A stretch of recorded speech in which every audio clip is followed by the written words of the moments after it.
Alayına жазыбыз кешикти, тагдырына талбас илим кезикти, таалим берип окутууга балдарды тандап алды, мугалимдик кесипти.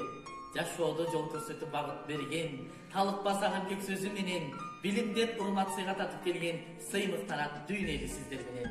Урматтуу билим берүү кызматкерлери, сиздерди бүгүнкү кесиптик майрамыңыздар менен чын жүрөктөн куттуктайм. Өмүрүңүздөр узун, ден соолугуңуздар чың болсун.